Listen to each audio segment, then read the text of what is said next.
What is up, everybody? Welcome back to the channel. Today on Tactical Pineapple, we're going to talk about a couple things. So we're going to talk about the Second Amendment case currently sitting in SCOTUS. We are going to talk about the Virginia governor's race, and we are going to talk about New Jersey, how close that is, was, or could be, what that really actually means. So without further ado,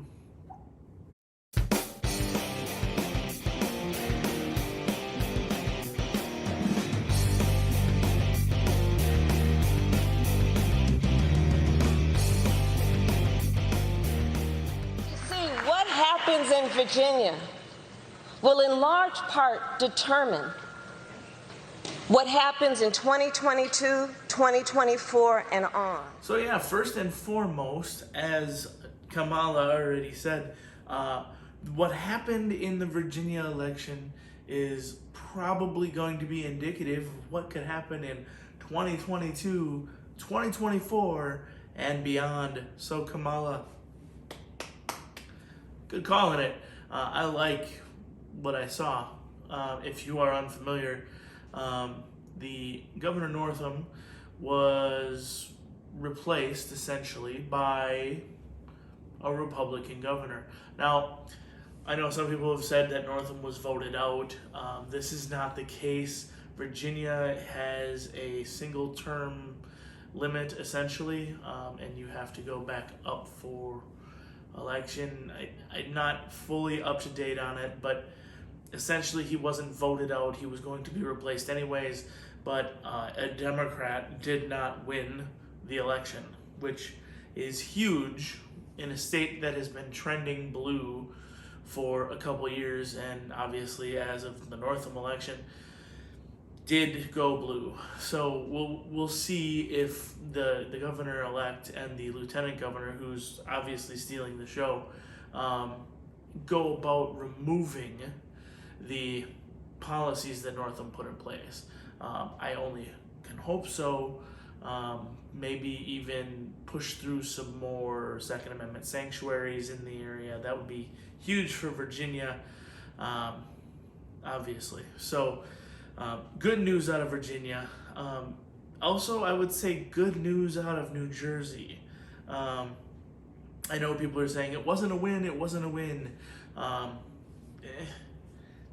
Questionable. It was interesting that there are individuals who are talking about it right now, saying that when they went to bed last night, there was 2,000 votes. You know, he was the Republican was leading by 2,000 votes. Of course, one county and untold numbers of mail-in ballots came in late in the evening and flipped it back the other way. Now, am I surprised? Not at all. Do I believe there was election fraud? I don't even know anymore. There's election fraud every election. How about that? It's becoming more blatant, I guess. I don't really know. I didn't follow the election there as much as, say, I probably should have, but I don't see it being overly, blatant there. Obviously, New Jersey is a very liberal area attached to New York in and of itself, which is going to be our next topic of discussion, but just absolutely insane to think that we're in a position now where these liberal counties and these liberal states are really pushing more toward the red side of the aisle because they're so dissatisfied with what's happening on the blue side.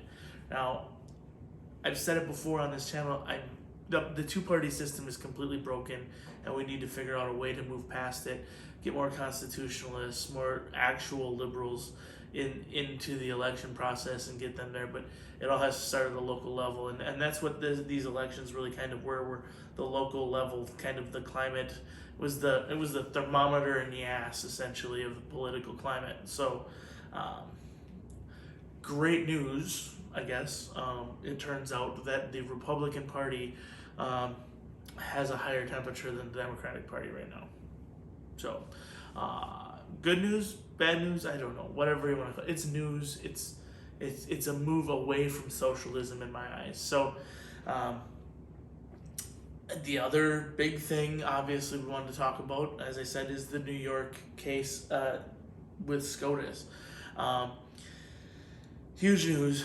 Of course, obviously, we know we have a conservative Supreme Court right now.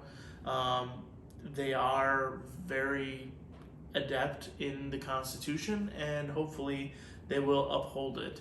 The questioning and the things that I had heard, the reporting that I had seen out of today says that they are leaning very heavily toward the Second Amendment, which is great. All 27 words fucking mean something.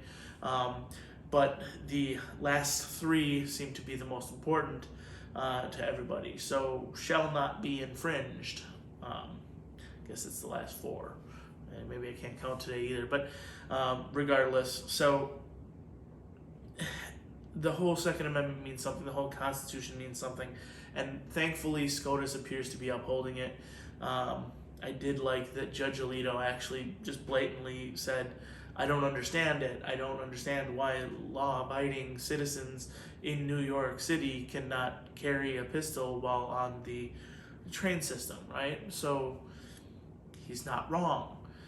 If you are unfamiliar with New York's laws, basically they have a permitting requirement that says they will issue you a concealed carry license under only a just cause scenario.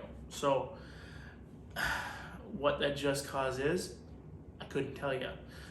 Nobody can tell you, because you literally, if you want to own a firearm in the state of New York, you have to basically purchase the firearm, bring it into an FFL, then you take and you fill out an application, you take it to the sheriff's department. The sheriff's department does a background check on you. They determine whether or not you're good enough to own the firearm, on top of the background check you already did at the gun store. And then they have you come in, you do a fucking interview, and then they look at the rifle at the gun store, they make sure it fits all of this and that and all the fucking happy horse shit, and maybe after paying your fucking king's tax, you'll get your fucking firearm. It's complete bullshit. It's a complete derivation from the Second Amendment, and if I do say so myself, it is fucking garbage. The amount of work, they make it almost impossible for you to own or possess a firearm in New York, and for those people that do own and possess firearms, it's just a nightmare. The laws, transport laws, this, that, everything that's associated with firearms in the state of New York is problematic, and specifically around New York City is even worse. So I know there are portions of upstate New York that people are like, oh, it's great, you can do this, you can do that, and the sheriffs are good, and yeah, but you still got to do all the bullshit. So hopefully this case gets pushed through the Supreme Court. They make a ruling on it as it is unconstitutional, and basically give rights back to the people who live in New York. So it is something we're watching, something we're going to keep an eye on, very similar to the Kyle Rittenhouse trial. So like I said, I'm going to incorporate Rittenhouse updates every day pretty much into these videos, because the trial is ongoing. It's daily. It's going to last for about 2 weeks. Now, as far as Kyle Rittenhouse and the trial today, it's kind of interesting to watch. In fact, if you haven't watched any of it, I would definitely suggest going back and watching the day 3 of the trial.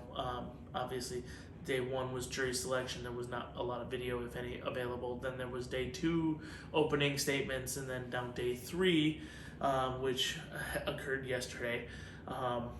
The streams are quite long. They're boring, cumbersome, but I do try to watch as much of it as possible. And what I've saw is a prosecutor in Assistant District Attorney Thomas Banger, who almost seems like he doesn't even want to be there. To be completely honest, it seems like he knows he's, preaching to the choir. He's pissing a losing case downwind, basically. And it just coming back and hitting him on his shoes. He's not calling great witnesses. The witnesses don't do very well for him. Today they had a detective on the stand that very, very much, and he's going to be back tomorrow morning, by the way, because they didn't finish, the defense didn't. But even on prosecutorial, whatever interview on the stand, he was not a very good witness for the prosecution. In fact, they just continue to bring it up and push this whole narrative, and then nobody wants to talk about the fact that he was being chased. But in every piece of evidence that they present, he's blatantly being chased. He's being ran down.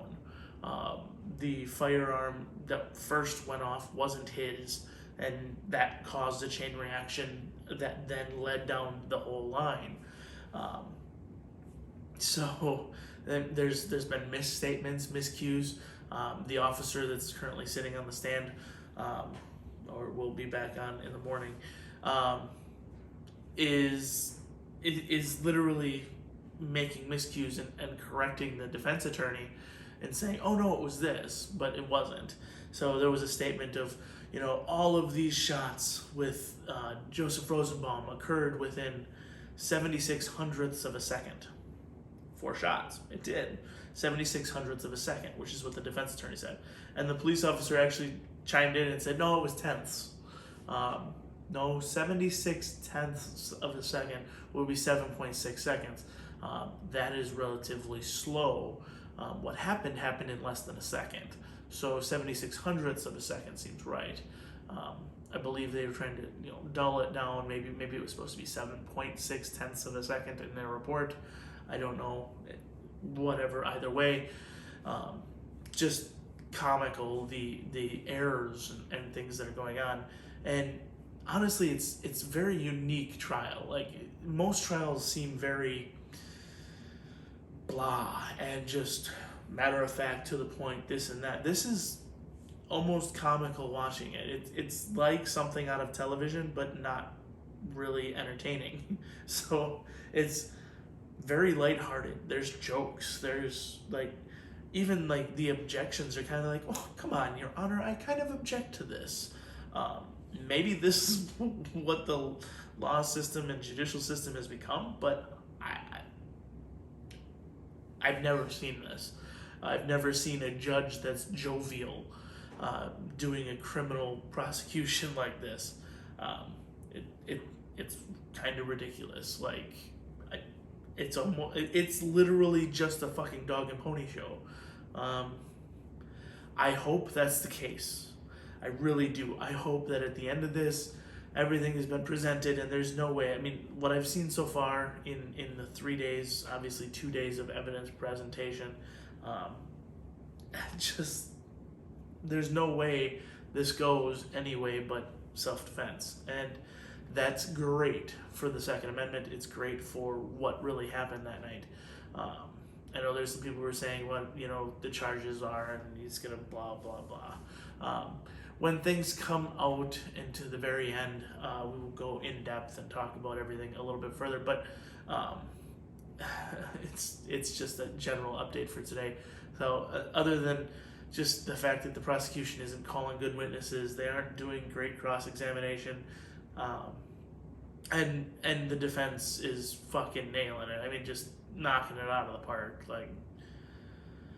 literally commanding the room and making the witnesses just look bad. I mean, there was some statements today that came out where it's literally he's not attacking the police officer, but basically got the cop in a situation where now he didn't have permission to do certain things that he did, and it might just open some kind of investigatorial avenues into this detective, which, all hands on deck, all things said, he doesn't seem to be that horrible of an officer, but whatever.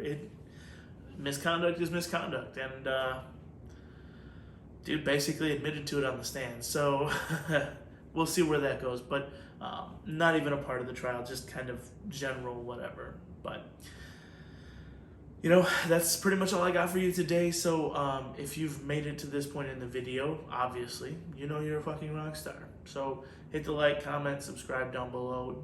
Do all those fun things for us. If you don't like the video, give it a thumbs down. I don't care. Fuck it. Fuck you. Anyways, until next time, folks, carry pistols. Brandon don't fucking like them.